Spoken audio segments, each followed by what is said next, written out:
It doesn't quite fit. Interior social worker office, day. Shades of light radiate from heaping fires in the distance. Home sweet homes, living a better life sign is grazed in soot. Next. A young girl's hand covered in a velvet glove fidgets with an identification card. Backpack exposing Vanity magazine and a book called The Ultimate Survival Guide to Being a Girl. An 8-year-old named Dee, cloaking her face with dark lacy hair, steps to the front of the line. She wears a wrinkled cream-white dress that extends to the end of her forearms. Dee looks up and discovers golden plaques on a wall. Best Fit 1985, Vince McMahon. Best Fit 2020, Carol Baskins. Dee slides her identification card to the social worker, a robust man in his 50s with a coffee-stained tie and a Fu Manchu mustache. He's wearing a shirt 3 sizes too small, with his gut protruding over his pants. The social worker wipes ash off his desk. Sorry, it's a little dusty in here. No worries. Deethan? How do you say it? My friends? Well, my parents. Just call me Dee. The social worker holds up the identification and looks up. Dee parts her hair to reveal her face. The social worker's lip quivers. He raises his left hand, almost fully covering his eyelids, while handing the identification back with his right. Dee pushes her hair back to its original place. Moving his posture backward, he slides a manila envelope forward. Address and bio. It's all in there. Dee removes the seal and peeks inside, then bounces for joy. Dee sprints out of the office, with her dress billowing in the breeze. At first pattering her feet forward, then losing sight of them in the wind. Exterior house, day. A modern house in suburbia with a white picket fence and front lawn that displays perfect symmetry. Dee stands in front of the house like a dark cloud glooming over a bright sunny day. She enters the front porch with trepidation.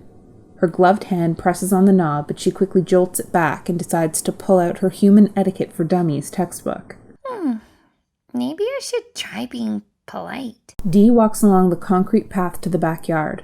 An orange-striped cat, Oscar, grazes her leg before running into the open house. Interior house, basement, day. Dee enters and finds Lucia Martin, 8, a beautiful young girl who could be the blueprint for a Barbie doll, distracted with a Ouija board. Dee places her bag on the ground and takes out a picture from her manila envelope. She's even prettier in person. Dee parts her hair, ties it back with a scrunchie. Here goes nothing. Creak. Lucia pops her head up to the left, still with her hands on the Ouija board. Purr. Out walks Oscar from the darkened corner. Lucia turns her head forward. Now, standing in front of her is Dee, with demonic-like features including 2 horns pushing out of her head as if baby teeth were trying to rip through gums. Dee's face is contorted with blistered strands of flesh, and her eyeballs sink 2 inches behind her sockets, although there is still life in them. Before Lucia can react, Dee's fingers firmly clamp onto Lucia's mouth. Dee slowly extends the jaw wider, making sure not to rip the skin in the process. She shoves her head into Lucia's throat, expanding the chest, then the stomach, until Dee's entire body is tightly compacted into Lucia. Lucia's body totters to the ground, shaking and quivering, then dormant, eyes shut. Dee opens her eyes, stands up in her new body, and walks to the nearest mirror. She discovers the reflection of the beautiful Lucia with her golden blonde hair perfectly stroked. Dee rubs her new face to make sure this is reality. A big grin from ear to ear. You are gorgeous. I am going to make you proud. Finally, everyone is going to love you. Interior Lucia's bedroom, night.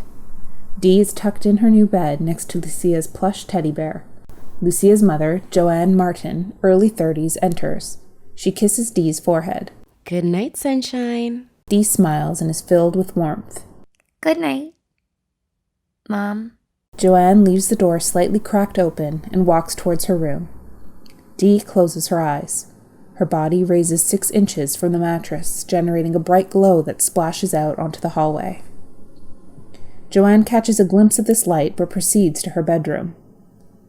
Interior, Joanne's bedroom, night.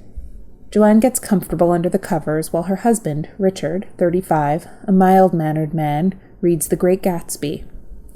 Snores, then growling roars. Richard calmly lowers the book from his face and turns to Joanne, who is wondering the same thing. Interior, Lucia's house, living room, night. Dee delicately caresses Oscar, followed by a stronger hug.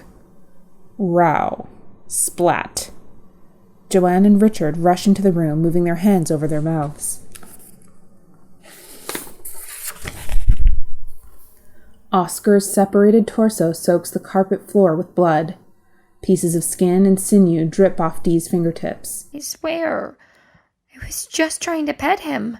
Time elapses. Joanne and Richard approach Dee with a new beagle puppy.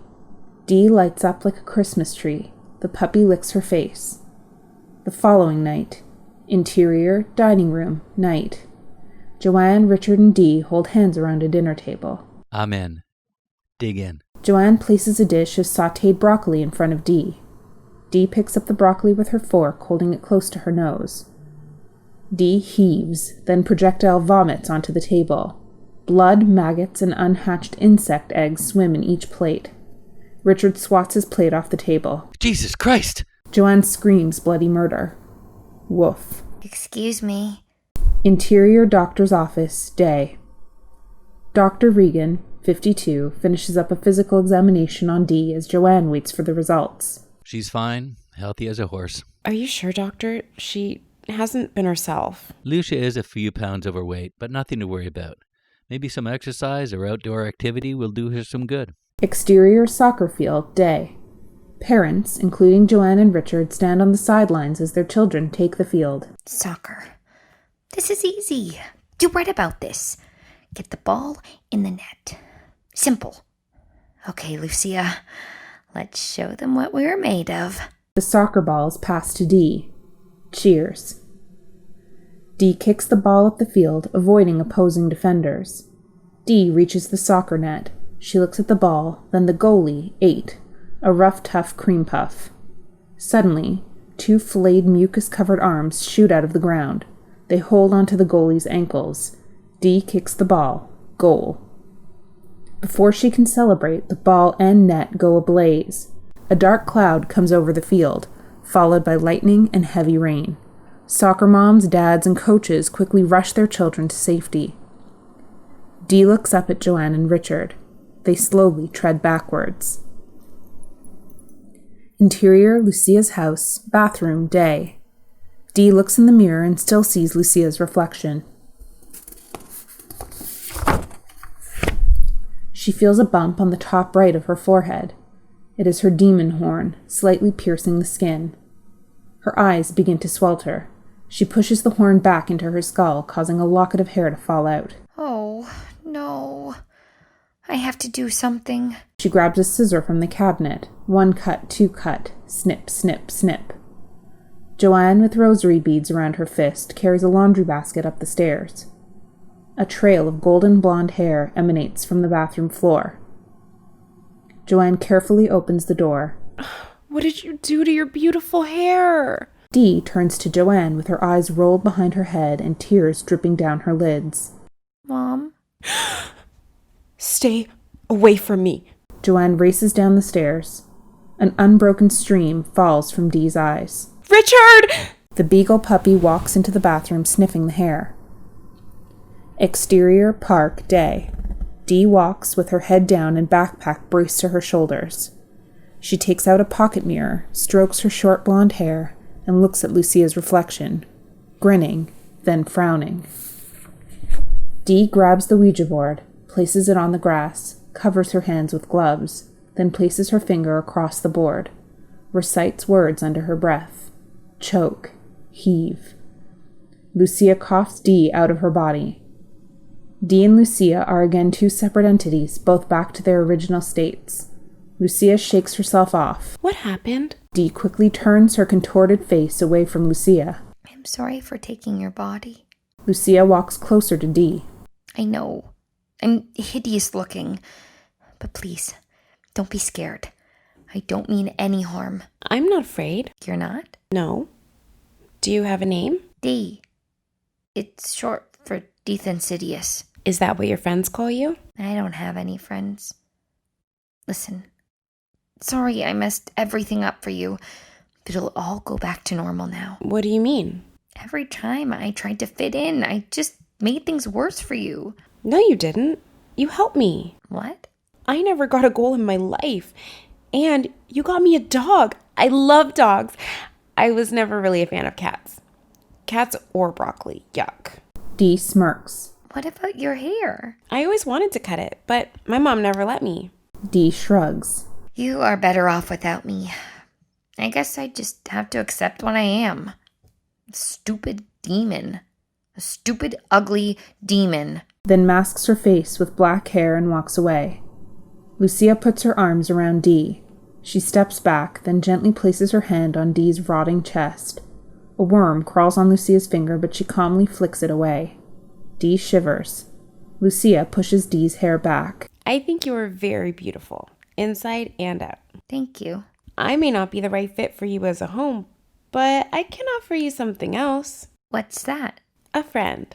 You want to be my friend? Of course, you are like super cool and a perfect fit for me. Really? Do you know what swings are? Yeah. Come on, I can't push myself. Lucia puts her hand out. Dee smiles and grabs a hold of it. Okay. Swing set. Dee and Lucia see two children, 4 and 5, aimlessly playing tag. Dee pushes Lucia while she swings. Thump. The 5-year-old nudges into Lucia's shoulder without looking, but continues to run after his friend. Dee and Lucia laugh. Dee's eyes roll behind her head while she raises her hands in the air. The wind whirls. The 4 and 5-year-olds' bodies begin to levitate off the ground. First 5 feet, then 10, now upside down. Tissues and candy fall from their pockets. Dee and Lucia laugh harder. End.